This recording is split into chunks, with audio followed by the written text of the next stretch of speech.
Sa pong mapagpalayang hapon sa inyong lahat. Malinaw po ang pakikipagkaisa ng administrasyon ng Universidad ng Pilipinas para po sa panawagan na ilitaw ang dalawang nawawalang estudyante. At bukod pa sa dalawang estudyanteng ito, kailangan din po nating tandaan na merong mga biktima mula po sa Universidad ng Pilipinas sa usapin ng paglabag sa karapatang pantao noong panunungkulan po ni Gloria Macapagal Arroyo. Sa ating pagtakbo ngayon, mahalaga na alalahanin ang kalagayan ni Karen at Shirley. Pero sana naman tandaan din natin ang mga sumusunod na pangalan. James Balaw, Maricon Montajes, Erickson Acosta. Sina Karen at She ay dinukot dahil po sa kanilang pakikipaglaban para sa kapakanan ng nakararaming mamamayan. Ganon din po ang kinasapitan ni James Balaw ng UP Baguio na isa ring nakatataas na opisyal ng mga progresibong grupo roon. Hanggang ngayon ay nawawala rin siya.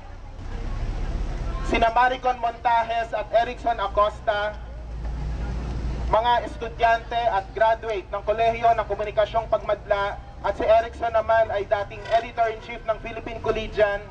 Bagamat alam natin kung nasaan sila, alam natin na ang kanilang kalayaan ay sinisikil ng isang administrasyon na nananatiling mapanupil.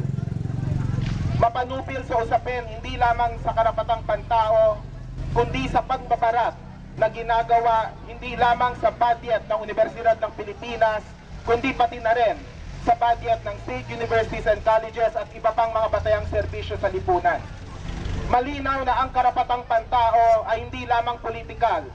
May socio-ekonomikong dimensyon po ito at ang pakikipaglaban ng mga estudyante para sa mas mataas na budget sa edukasyon ay malinaw na may kaakibat ding kaugnayan sa ating ipinaglalaban sa ngayon. Makakaasa po kayo na hanggang ngayon ay may mga progresibo pa rin namang administrador mula dito sa Universidad ng Pilipinas. At lalo na, may mga progresibo rin tayong mga kaalyado sa Kongreso para ipaglaban ang ating pinaniniwalaan. May mga pagkakataon na minsan tayo ay magdududa kung tama ba ang ating ipinaglalaban, lalo na't paulit-ulit na lang ang ating isinisigaw sa kalye, ang ating mga panawagan para sa nakararaming madla, para maintindihan ang ating hangarin. Tandaan lamang natin na ang ating pinanghahawakan ay ang tamang linya ng pakikibaka para siguraduhin na may makabuluhang pagbabagong mangyayari sa ating lipunan. Ang panawagan para kina Karen at She ay panawagan para sa mga libu-libong biktima ng politikal na pamamaslang, pandurugot at iba pang forma ng karapatang pantao na napakalala nung panahon ni Gloria Macapagal Arroyo at nagpapatuloy pa rin sa ilalim ng bagong administrasyon ni Pangulong Noynoy Aquino.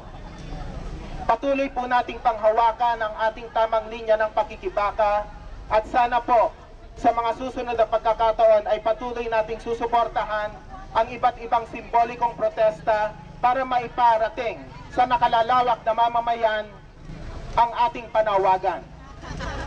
Nitong maagang bahagi ng taon, meron pong isang general na tumakbo, pero ang kanyang pagtakbo ay bilang pagtakas. Ngayong araw na ito, buwan ng Hunyo, merong maraming estudyante na tumatakbo, hindi para takasan ang problema, kundi para harapin ito at bigyan ng solusyon ang matagal na namumuong problema dito sa ating bansa. Kaisa po ninyo ang administrasyon ng universidad para po sa panawagan, para po magkaroon ng katarungan ang 6 na taon nang ipinagkait sa ating dalawang estudyante. Maraming salamat po at mabuhay ang nakikibaka mga estudyante.